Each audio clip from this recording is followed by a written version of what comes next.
I think one of those things that stops people from actually actualize isn't to move into that humility of realizing that, yeah, you may have the book knowledge, you may have the experience of going to that workshop, which is great, but have you forgiven yourself?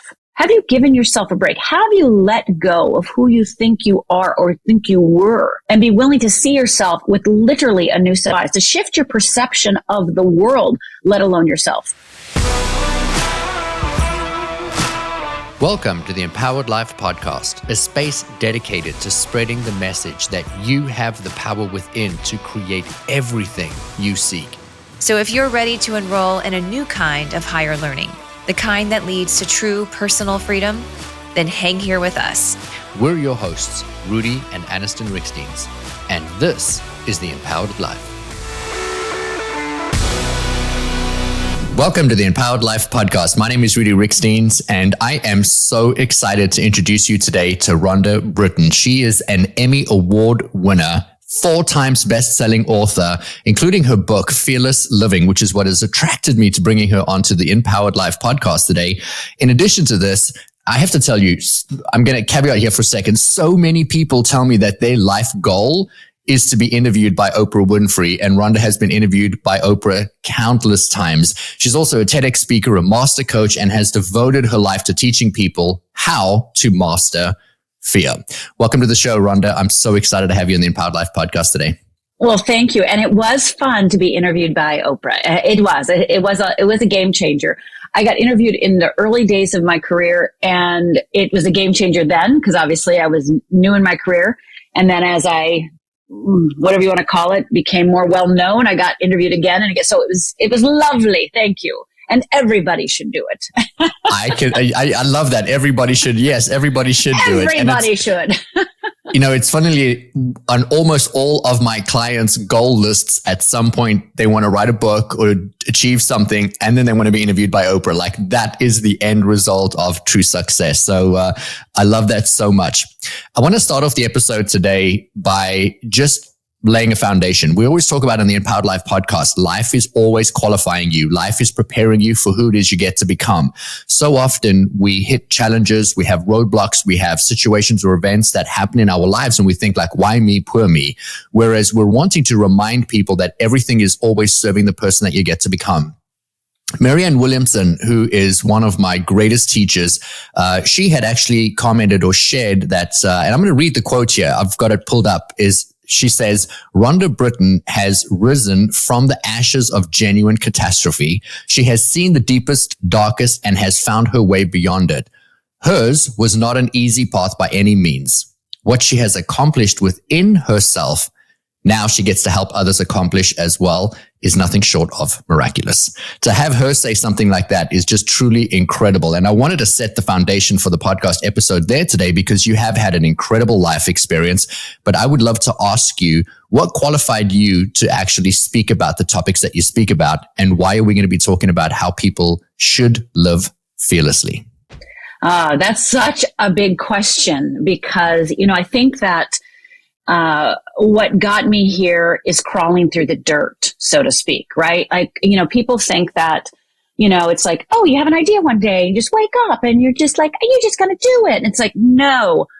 When I got called to do this, which I'll share in a little bit, I did not feel I was qualified for. Like, I remember when I got the call and it was like, no, I think you have the wrong person. Like literally, I was like, no, you don't know who you're talking to. And the reason I was so adamant about my no, because I really was adamant, was because when I was 14 years old, I had the worst day of my life. And I believe that the worst day of your life is the seed for your destiny. I believe that all of the days that you define as your worst are actually creating the pathway for you to become who you're meant to be. So you and I are in definite alignment, Rudi. And the worst day of my life, I was 14. My parents were recently separated. My father was living with his mom. Me and my mom and my 2 sisters were living together, and it was Father's Day. And my father was coming over to take us out to Sunday brunch. Now, this is a big deal. I grew up in a little tiny town in Upper Michigan, up in the middle of nowhere, 365 inches of snow a year, 2 restaurants, fancy Douglas House Buffet Hotel, and Big Boy, no fast food. That was it. And back then, mom, dad, 3 kids, that's a lot of money. So we didn't go out. So the fact that my father was coming over to take my mother and myself and my 2 sisters out for brunch was a big deal. My mother made me a brand new dress. It was white cotton, and she made me a scarf to go along with it. And it was white cotton too, with black polka dots on it. And I wrapped it around my neck like I was Barbara Streisand. And for the younger people, Beyonce or Taylor Swift, and I couldn't wait to go to flirt with all the boys in my grade who were the busboys and barbacks. So my mom's in her bedroom putting on her blue eyeshadow and puffing up her beehive hairdo and putting on her rose-colored lips. My dad walks in the back door. Come on, because that's what dads do. My 2 sisters are in our 1-bathroom, 850 square foot about house, fighting it out. And my dad again goes, come on, because again, that's what dads do. And so me and my mother start walking towards the back door. And my dad looks out and notices it's starting to sprinkle. So he says, I've got to get my coat from the car. Now, this coat was a tan Naugahyde leisure suit coat, which back in the day was pretty hot, right? So me and my mom walk out. My dad walks out. He puts key in the trunk, opens the trunk. And out of the corner of my eye, I noticed that he hasn't grabbed a coat, but he has grabbed a gun. And he starts screaming at my mother, you made me do this. You made me do this. And he fires. Now I start yelling, Dad, what are you doing? Dad, what are you doing? Stop. And he cocks the gun, points it at me, and I believe I'm next. He blinks, I blink. He breathes, I breathe. He blinks, I blink. And then my mother, with her last breath, sees that gun in my face and yells out, no, don't. And my father, realizing my mother is still alive, takes that bullet intended for me, turns towards my mother, shoots her for a second time. The bullet goes through her abdomen, out her back, lands in the car horn. And for the next 20 minutes, all I hear is, eh. And my father cocks the gun for a third time, puts that bullet and that butt of the gun, the barrel to his head, and fires. And within 2 minutes, I was the sole witness of watching my father murder my mother and commit suicide in front of me. Now, I don't know how other people would process it. I don't know what other people would do, but this is what I did. I blame myself. I was the only one out there that could have kicked my father in the shins, right? Or stepped in front of my mother or grabbed the gun and wrestled it, right? I did nothing heroic. So when you watch your mother be murdered and she dies, happiness for the rest of your life is off the table. You don't get to be happy, right? You just don't get to be happy. So for the next 20 years, I lived 2 lives, so basically split in half, right? I think many people can relate to this. In the inside, I had blamed myself, no self-esteem, lacking confidence, horrible negative self-talk. But on the outside, I'm fine. No, I'm fine. No, I'm fine. No, I am fine. I'm fine. And that's how I lived for the next, 20 years. And to do that, in order to do that, I discovered alcohol and I became an alcoholic. I got 3 DUIs and I tried to kill myself three times. And that 3rd suicide attempt, I realized something is I'm not very good at killing myself, not good at it. And I need some coaching if I'm going to get through this, right? I'm going to need some help if I'm going to really die. But I also knew, by the way, when you try to kill yourself 3 times, they do put you in a psychiatric ward for evaluation. And again, that psychiatric ward, they evaluate me for, I think I was there 3 or 4 days, and they deem me not crazy. They send me home. Not a good idea, by the way. And send me home. And I remember being at home and realizing that there's got to be another way, because those 20 years that I was drinking and getting DUIs and trying to kill myself, Rudi, I was also doing every single thing I could to change my life. I read books. I went to workshops. I went to therapy. They didn't have quote unquote trauma therapy back then, but it was the trauma therapy that you could get. I did everything, shaman work, inner child work, you name it, I did it. And so that 3rd suicide attempt, when I'm back in my house with my back against the wall, literally leaning on the wall, I look at my life and go, okay, I've tried everything. I have a lot of knowledge. I know a lot of things. I have soaked it all up, but all of that knowledge has not turned into changing my opinion of myself at the most fundamental level. And I realized, a thought went through me that I have to start over. And so I asked myself, what do kindergartners do? And kindergartners, where I come from, they get a calendar of gold stars.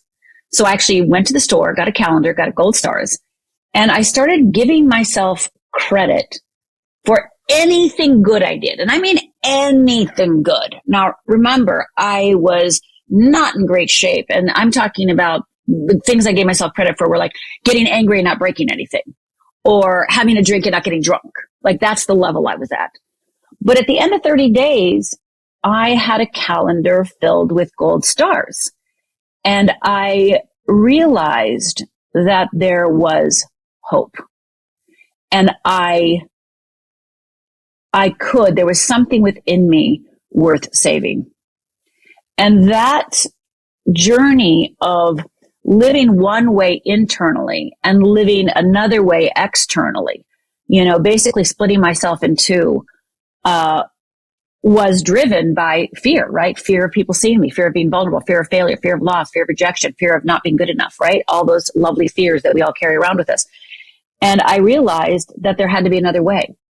And so that was the beginning of me moving into what I eventually would do, which of course is do what I do today. But it would take many years after that realization for me to claim myself back, right? To claim myself back.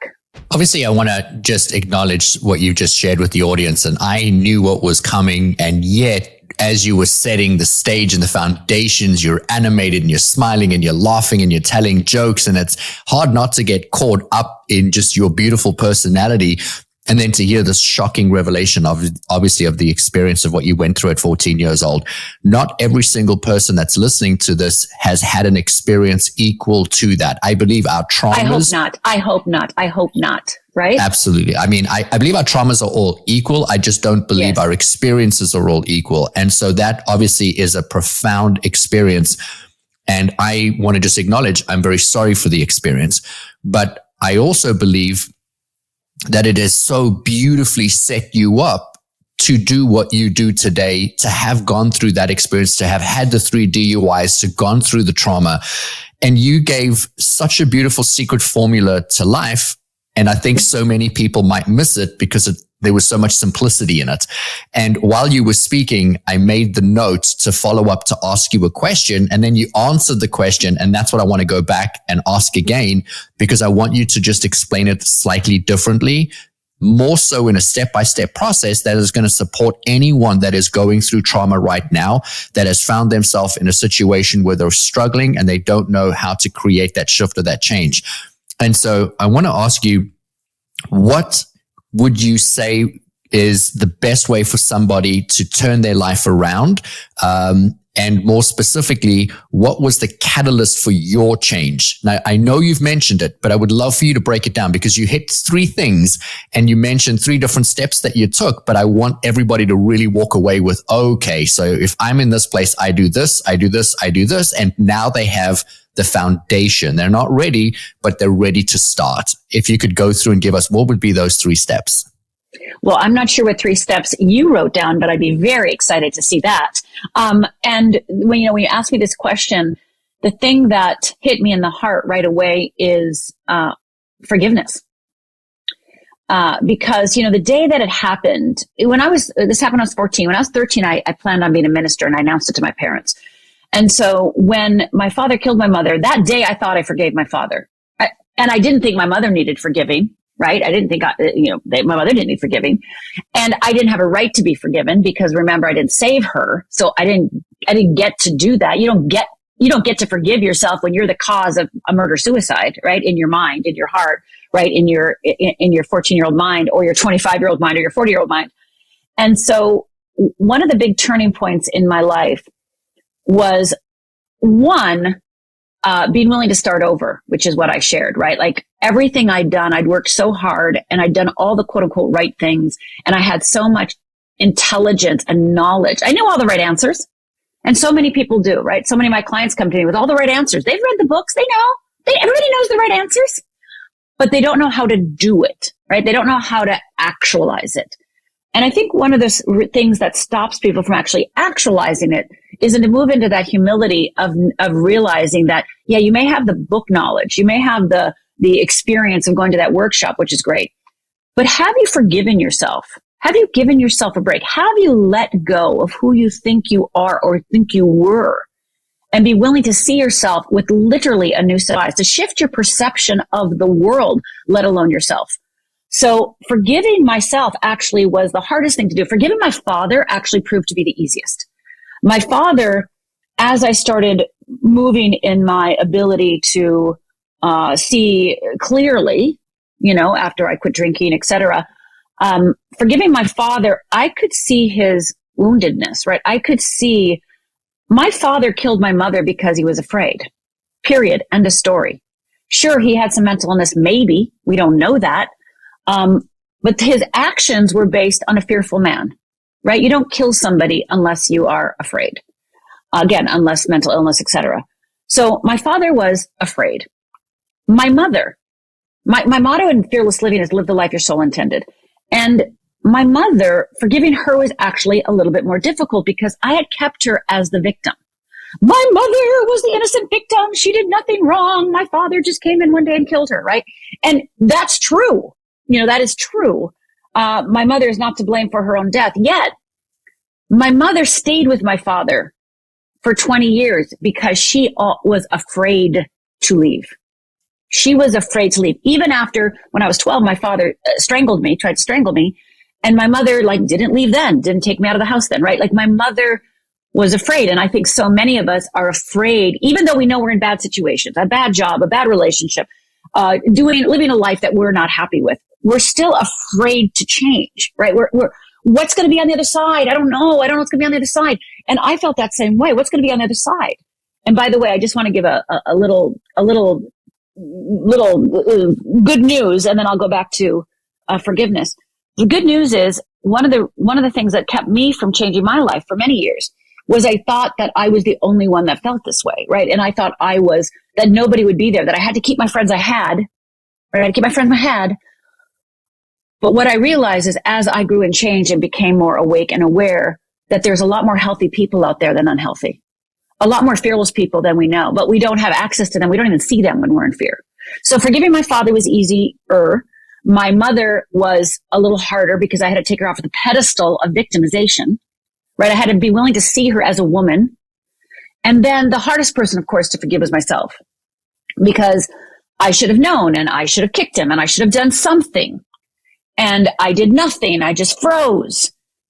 People say, well, you were only 14. It's but that doesn't matter. You can tell me how you were only 8 or doesn't matter. You're in your body and you think I should have done something. So yeah, rationally, I know, but in every cell of my being, I should have been able to change the outcome of that moment. I should have been the hero for my own life, for my father, for my mother, right?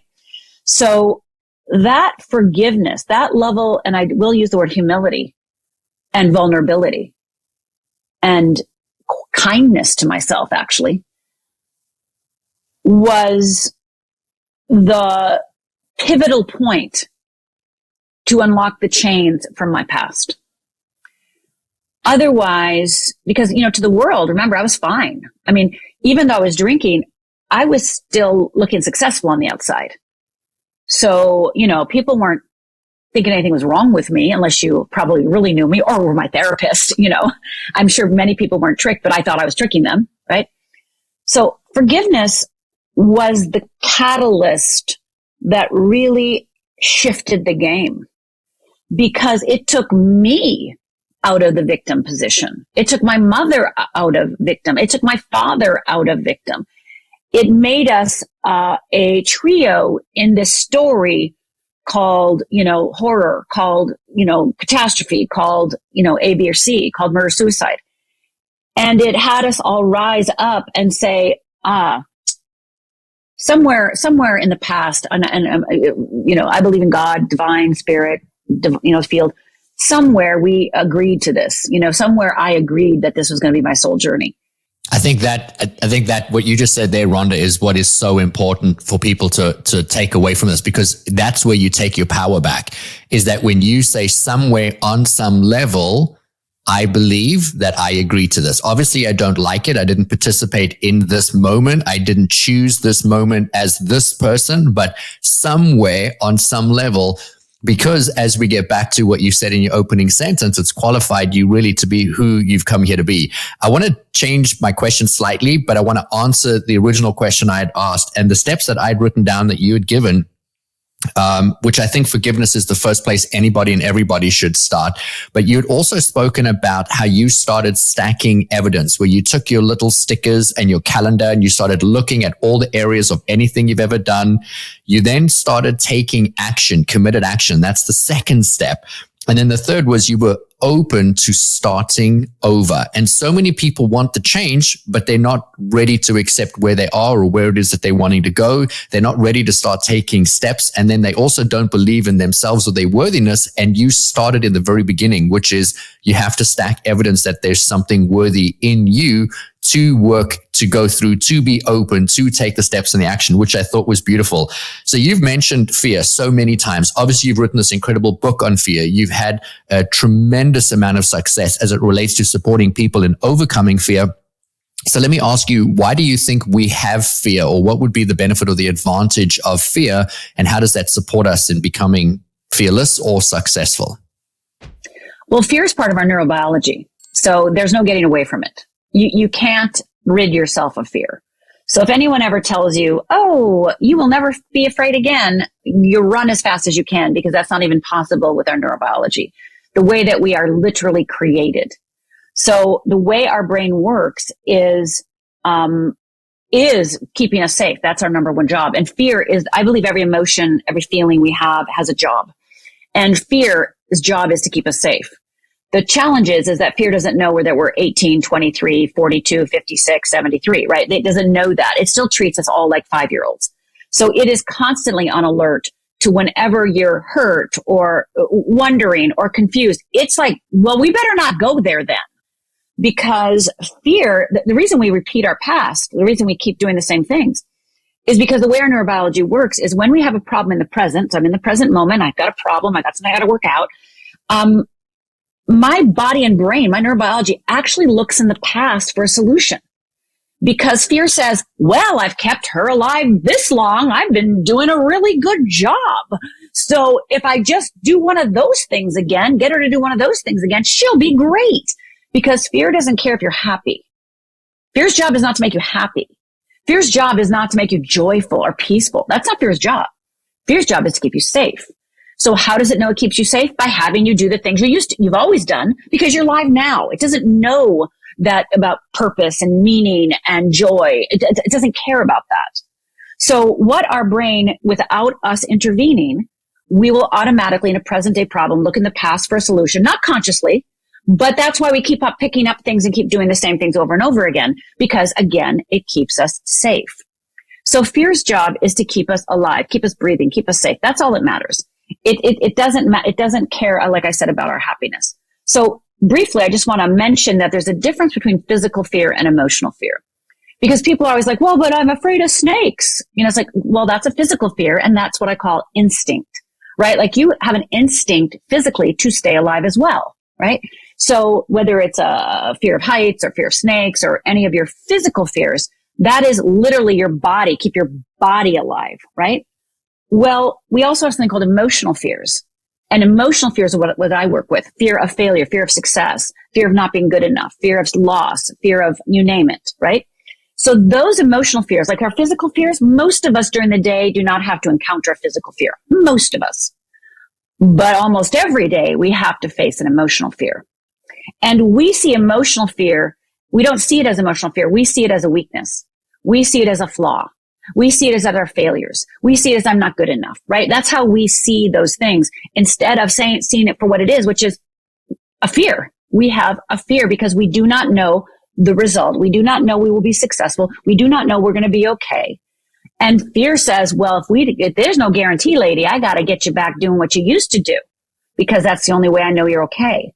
So we have to become aware, right? We have to become aware and use our prefrontal cortex and instead make decisions. And what are decisions? Scary for people. They feel fatal. They feel final. So making decisions and claiming making decisions is a huge step in our forward movement. And I'm talking about when people say, well, I don't know what I'm doing. I go, yeah, you do. Yeah, you do. Again, going back to those stars in that calendar. You know, if you think that, oh, my life is going nowhere, or I wish I could go faster, or, you know, any self-deprecating statement, start keeping track of everything you do. Did you get up this morning? Yes. Put a star down. You know, write it down. Did you take a shower? You did. Somebody have to? Nope. You took one. So go for it. Right. Did you eat? Yeah, you. Look at you. You're powerful. You're amazing. Right. So instead of keeping track where you quote unquote think you're failing, start keeping track of where you're already doing your best. You're already making decisions. You're already making choices that empower you. So we focus on, fear has us focus on where we aren't safe, right? No. We want to focus on how we've already taken control of our life, how we already have taken our power back, how we've already made powerful, impactful decisions.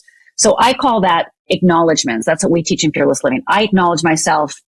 Today I acknowledge myself for anything, any movement forward, any shift, any tiny little thing, a new thought. Because people don't even think, like listening to us right now might be like, oh, like just listening and being willing to break the chains of the mesmerization of who you think you are when you're at your worst, which is not who you are, right? Just being willing to do that is impactful and powerful. So yeah, keeping track of those stars. And then, like you said, taking action. And that action, for many of us, needs support. You know, whether it's a therapist, whether it's a coach, whether it's a friend, whether it's whether it's somebody you pay. I call it wise counsel or powerful partnerships, right? So, you know, you need people in your life, strangers or friends. It can be a stranger, right? It can be Rudi, it can be me, it can be somebody else you know. But having somebody let you know, like, yes, come this way. You're doing, come on over. Yes, over here, right? Just to remind us, because in the middle of the dark tunnel that we're going through in order to emerge as our true selves, you know, you need somebody with a flashlight and you need somebody who's been there. So again, find a friend, find a book, find a workshop, find a coach, find a therapist. Find a friend who could hold your hand and the two of you go through it together. But those things are critical for you to transcend wherever you are, quote unquote, stuck now. So I want to ask what I'm sure that majority of our audience are thinking right now, because you've mentioned that there are two kinds of fear. There's obviously the physical fear, and then there's the emotional fear. You had also mentioned that yourself, your mother, and your father were all suffering fear, and the fear drove three very different behaviors. What would you say in hindsight now were the three fears that the three of you had? And then what kind of counsel would you give someone in that position to be able to take those steps? Because I know that you are tremendously successful in supporting people in moving away from fear. And I know it's not a single question, a single answer on a single podcast, but what would be your advice to somebody if you could go in hindsight and revisit that? Yeah, well, you asked, I laughed because you asked I've actually never been asked that question before. So congratulations to you. So let me say a couple things. One is, I'm not really interested in you moving away from fear. I'm interested in you embracing fear. I'm interested in you understanding how fear works.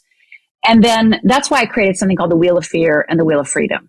Because once you know the mental model of how fear actually operates, and instead quit making it up, but really how it operates in your everyday life, it no longer becomes something you run from. It actually becomes something you are aware of.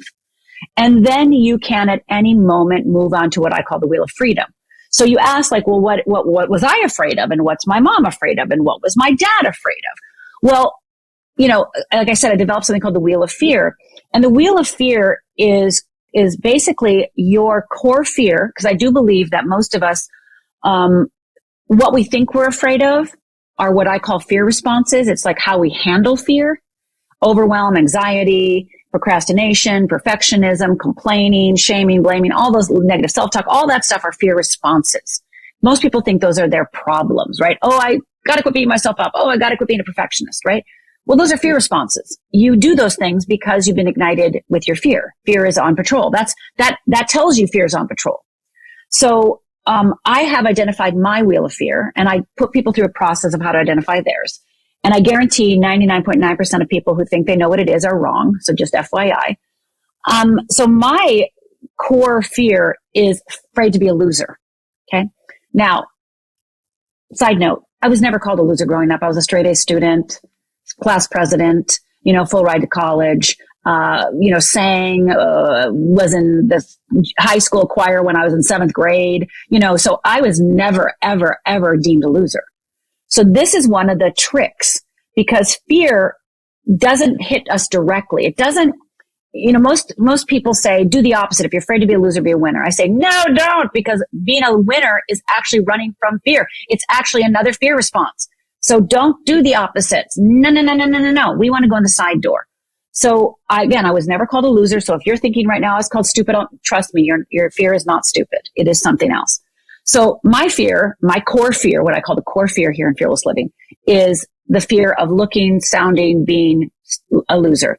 Now, again, remember, that never existed in my life as far as I was concerned. So when I created the Wheel of Fear and identified my fear of being a loser, I was shocked, right? I was shocked. But as I started walking through the world with this knowledge of how fear works, and specifically for me, individualized and personalized, I saw it everywhere. That's what happens when people identify their Wheel of Fear. The number one thing I hear is, oh my God, now I know why I did this, why I didn't do this, why I went there, why I didn't go there. It basically is a flash of your life through the eyes of, oh, I see. I was trying to avoid this. I was trying to avoid loser or stupid, again, whatever that is. So my fear, and by the way, that Wheel of Fear is developed by the time you were 5. And there is not an incident in your life necessarily that creates that. Neuroscience has now shown that fears are handed down through our DNA as well. So people come to me and go, well, why? I didn't have anybody murder my mother. Why am I stalled? It's like, it's nothing to do with that. Nothing to do with that. So, it is developed by the time you were 5, and it is a coping mechanism. And we all developed one by the time we were 5, and we all cut off parts of ourselves by the time we were 5.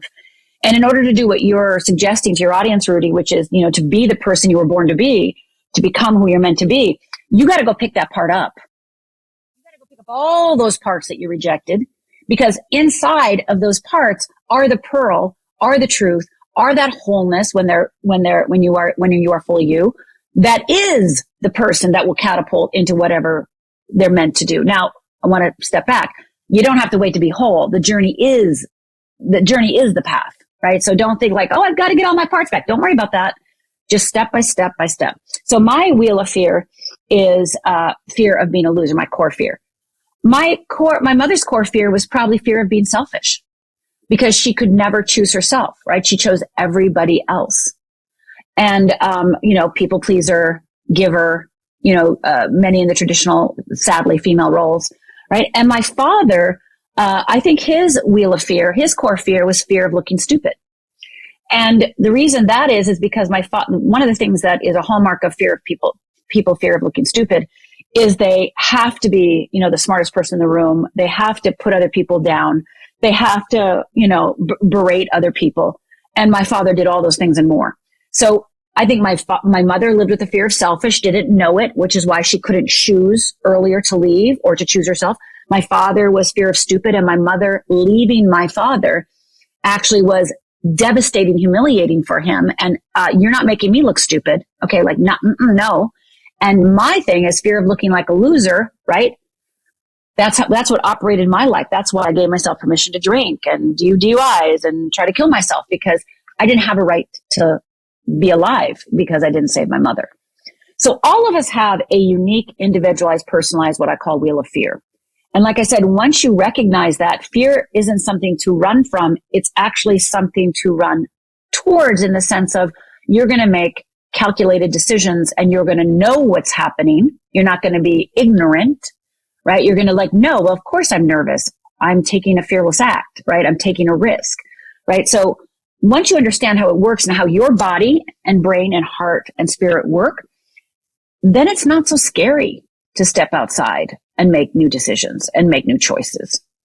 I would without having taken your system, would say that my fear that has held me back the most in life would be the fear of not feeling worthy or not feeling good enough. Would you say that that is probably one of the most dominant fears that people have, or is it really a spectrum? Well, I'll tell you this. The fear of not being good enough is the generic version of the wheel of fear. So when you identify your wheel of fear or get support to do so, that is personalized and unique to you. So your wheel of fear is going to be different than my wheel of fear. It is going to have your fear responses, your core negative feelings, right? Your core trigger, your self-destructive behaviors. It's going to be, you are going to build it and you will see it and you'll be like, oh my God. But if we generically did a generic version, it would be the fear of not being good enough. So I would say most people come to me and say, well, I have the fear of not being good enough. And I'm like, yes, that's the generic version. Now let's individualize it so it really has oomph and power so that you actually have a pathway out. So identifying fear of not being good enough is fantastic. It's like, yay. But now it's like, okay, let's get to work and actually hone it for you specifically rather than stay in the world of generic, because generic, sometimes it's hard to get a hold of something, right? It's because it's just, it's like, it's not yours, right? It's not your behaviors. So it kind of just, you kind of can't grasp it. So when people identify what's unique to them, i.e. moving it out of the generic, that's when the real power comes. So what would be your advice to somebody that's listening to this right now that is living a pretty good life? Maybe they've compartmentalized their life the same way that you had, and now they're listening to this episode and they're thinking, okay, so maybe I will start to embrace fear versus, run away from fear or do the opposite of what I'm worried about. What would be some advice that you could give to the audience that would support them in making that bridge? Because fear is still fearful. And so how do we now go from, I want to avoid what makes me feel? Because here's what I'm thinking. We avoid fear because fear is associated with pain. And you're saying embrace the thing that's fearful that could potentially cause you pain. And everybody wants to avoid pain. And we've got an entire society who is numbing themselves, whether it's through distraction, drugs, alcohol, or whatever, to not feel pain. And that's rooted in fear. So how do we shift from fearful to embracing it?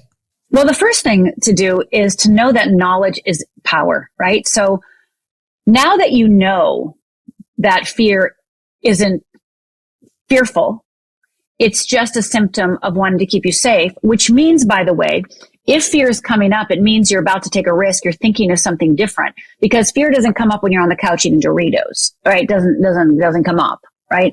So you only have fear ignited when you're literally on the precipice of shifting the way you think, shifting the way you show up, shifting the way that you perceive something. So you are in the inquiry.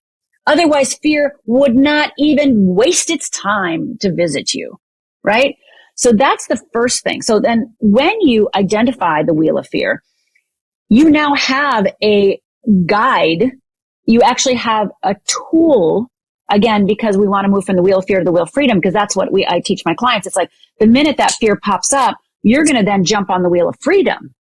And that's going to guide you home. You don't even have to worry about the wheel of fear. You're just going to focus on the wheel of freedom, which then accesses those parts of you that are your real, true personal power and empowerment, right? So just shifting the thought of fear being bad or fear being pain. Fear is just the precipice. It only visits you when you're about to take a risk. It only comes up to warn you about something that basically for most of us, 99% of the time is an illusion, and it's lying to you all the time. And so you can actually look at that quote unquote fear of pain and be like, oh, that's lying to me, right? It's not real. It's an illusion. Don't get me wrong. It feels real. I get it. I lived through it. I know it feels real. But once you start building a relationship with this new mental model of how to work with fear, I just see it in my clients day in and day out. It just becomes less scary. And one of the things that I want everyone to hear is you must be willing to be wrong about everything to find the right life for you. You must be willing to be wrong about everything to find the right life for you. So you're wrong about who's going to leave you. You're wrong. You might be wrong about losing your job or not. You might be wrong about all those fears. You might be wrong about all that. You might be wrong about it all. Like, what if you're wrong? And, that willingness to kind of step out and say yes to what I call stretch, risk, and dies, taking stretch, risk, and dies in a quote unquote, an aware, safe environment, allows you to start touching the hem of the garment, start experiencing more of your true nature, which then keeps igniting that desire to live more of your true nature. Because once you get a taste in, I'm going to go backwards. So there's like 8 areas of your life, 6 areas of your life, 10 areas, however you want to divide it. And maybe you're fearless in 5 and you're not fearless in 3.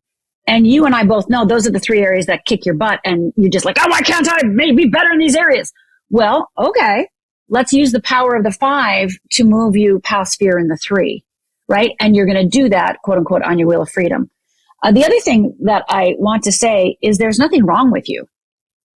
There's nothing wrong with you, because when we have our fear come up, we automatically think that we're flawed. There's something wrong with us. But once we understand it's just fear, that there's nothing wrong with us, it's just fear, then we have so-called something to work with. We're not trying to hide our flaws anymore. We're not trying to hide our failures anymore. We're not trying to hide anymore, right? Instead, we're like, oh, okay, there's nothing wrong with me. This desire to hide, this desire to freeze, this desire to fight, flight, etc. That's just trying to keep me safe, but I can make a different choice. So, I laid out the tools. You have tools. I'm sure, Rudi, we all, there's tools galore out there. But one of the last thing I want to say before, as we move towards, I'm feeling like closure, which I'm so sad about, is, I'm just going to go back to, I'm trying to think about, do I want to say this or not? I'm just going to repeat myself and see that there's nothing wrong with you. And knowing there's nothing wrong with you, hanging on to that truth will give you the courage and the fortitude to keep going, as well as when you have your wheel of freedom model, you're going to know what to do instead. You're not going to be out on the flank. And for most of my life, I didn't think I was afraid. I didn't think I was afraid when I was trying to kill myself. I wasn't thinking I was afraid when I was drinking. If you would have told me I was afraid, I would have laughed at you, because I never related to fear. So just know that you don't have to name it fear to really know that it is fear, right? Just know that if there's some area of your life that you're not satisfied with, that there is fear coloring your perception of it, stopping you from embracing whatever is your next step and holding you back from expressing your true nature.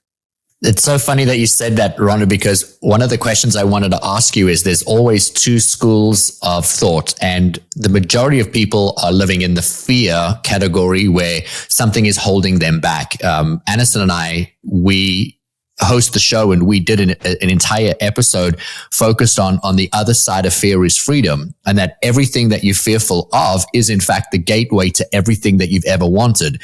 You mentioned a moment ago, and I'm going to repeat you for the benefit of the audience, that when you're feeling fearful, you're doing something you've never done. And the brain is simply just saying, hey, caution, we haven't done this. We don't know how it's going to work out. We interpret that as, oh, no, don't. Whereas everything in us should be saying, do. And that's what I love so much about the message that you have for us today. But the second group of people, they might be sitting there thinking, and I'm going to assume they're a much smaller group, but they're going to say, well, I don't have any fears. And you just said it a minute ago. You wouldn't have said you were fearful. You were trying to take your life. You were drinking. You were not fearful. So what would you say to somebody that is listening to this saying, well, that just doesn't sound like me. I'm not scared of anything. Well, I say, yay, you, first of all. And I was at a book signing for Fearless Living, my first book, and I was in Atlanta, Georgia. And this guy walks in. He's about 6'4", 6'5", a big guy. And he walks in and he goes, I came here today because I wanted to let you know that I'm already fearless. And I'm like, okay, so you're telling me that you got dressed, got in your car, drove all the way over here, got out of your car just to tell me that you're fearless? But again, I kept that all inside and looked at him. I go, yay, you, just like I did a minute ago, right? Yay, you. And I say, can I give you a little quiz? And he's like, yes, of course, give me a quiz. And I go, great. All right, so let me know. Do you have any enemies in your life? Are you willing to say, I love you first? Have you forgiven yourself for your worst behaviors? Have you let go of the things that are, that you think are holding you back? And I just went, are you willing to be gentle with yourself, kind to yourself? Do you always choose empowering language? I just went through this whole thing. Are you willing to say, I love you? Have you forgiven yourself? Have you forgiven those who've hurt you? Right. And he literally, his whole face went, right? Because he knew he was fearful. And so most people in our society think of being fearless as jumping off a cliff. Like, oh, I'm physically fearless. I'm physically fearless, right? And I'll take physical risks. Most people I've met that take physical risks do not take emotional risks. So remember, these are emotional fears we're talking about. So again, if you're fearless, great. I hope you haven't had a lobotomy, so that would be a problem. But if you think you're fearless, great. Then go to the emotional side. And I'll just ask you a little quiz. Do you get overwhelmed? That's based in fear. Are you a perfectionist? That's based in fear. Do you procrastinate? That's based in fear. Do you complain? That's based in fear. Do you blame? That's based in fear. Do you judge? That's based in fear, right? So all these little, like what I call fear responses have a core root in that core fear. So when we say we are fearless in all areas of life every minute of the day, right? I say again, applaud you if that's true. Yay, you. But I would know also that if that was true, you're probably the most humble, willing to expose your vulnerability, willing to expose your underbelly, willing to say the hard things, willing to admit your faults, because fearless people aren't afraid of being human. Fearful people are. I serve a tremendous amount of people in business, and a lot of what you just said now, I think, is going to benefit so many of these leaders who are wanting to live a life where they are creating great impact within the organization and the people that work with them. And you so beautifully just gave the example right at the end of, when we show the underbelly, when we have the vulnerability, in those moments, we are truly being fearless and living our greatest potential, which again, I bring back is the greatest way to lead is to lead by example. You have given us a lot to think about in the episode today. And there's people that are no doubt going to be listening to this thinking, where do I fall on that wheel? How do I create that shift? What are the necessary steps that I need to take? And how can I start rebuilding the belief system that I have around me? And so I just want to thank you so much for your time today. And obviously we're going to put your website, your book, your links into our show notes. But how can people find you if they want to learn a little bit more about you, or if there was a way for them to be able to reach you, to work with you? What would be the easiest way for them to get you? Yeah, well, the first thing is fearlessliving.org, fearlessliving.org, O-R-G. And I would love to gift all those listeners that are wanting to take a next step. I'd like to offer you a course. Most people deal with some form of procrastination, negative self-talk about their movement forward. And so I've created a 3-part, 15-minute video, 15 minute each video, 45 minutes total. It's got workbook and worksheets and examples and everything you need. And it's called Stretch, Risk, or Die. Because in order to take the action that you alluded to earlier, you are taking action based on, quote unquote, what we call stretch, risk, or dies. So once you understand how to kind of plot stretch, risk, and dies into that dream of yours, you're going to start being able to take them a lot sooner, as well as see in this model that I've created called Stretch, Risk, and Die, you're going to start seeing what has been stopping you and how fear has been showing up for you, and how fear stops you from moving from a stretch to a risk to a die, so to speak. So go and get that course as my gift to you, fearlessliving.org/risk, R-I-S-K, fearlessliving.org/risk, R-I-S-K. And then, you'll get the course, take it. If you think it's great, then stay on my list. If you think, oh, that Rhonda Britten, then, get off my list, unsubscribe, whatever serves you. But go and just take that little bit of 45 minutes and give yourself the gift of hearing more about fear. Yes, you can, I'm going to tell my story again, so you can skip that part if you like. But get into the model so that you can start seeing how fear might be tricking you. And at the very end of the 3rd video, I talk about the Wheel of Fear more in more detail. So you can actually go and watch that. Well, I just want to say thank you so much for so beautifully showing your underbelly on today's episode and living fearlessly. It is obviously the most beautiful example of what does it look like to take what was a very, very difficult start to your life and turn it into something beautiful. We love to remind people on the InPowered Life podcast that when you step into your inner power, when you've worked through what has been your trauma, you are not qualified to turn around and teach it. And you are teaching people to live fearlessly. I'm sure you have so many testimonials of all the lives that you've been able to change through your story. And I want to remind the audience that if you're going through something really difficult right now, that on the other side of this, there is freedom in it. And that freedom is going to come in the most beautiful way, because not only will you be a different version of you on the other side, but you could potentially lessen somebody else's pain in going through the journey, which I think just takes and nullifies the pain that we've experienced, because it now is being served through somebody else's life and through somebody else's journey. Rhonda, thank you so much for joining us on the InPowered Life podcast. To everybody that listened to the episode, if there's somebody that you think would resonate with this episode, please tag us, share it, pass it on to them. Because as we share these messages, we help heal the world. We love you so much. We'll catch you in the next episode of the InPowered Life podcast. If you enjoyed this episode, please subscribe so you don't miss out on future content. And we would love your support in leaving us a review wherever you listen to your podcasts. Make sure to check the show notes for more information on how you can find us online and on Instagram. Now go create an amazing day for yourself, and we'll see you again soon.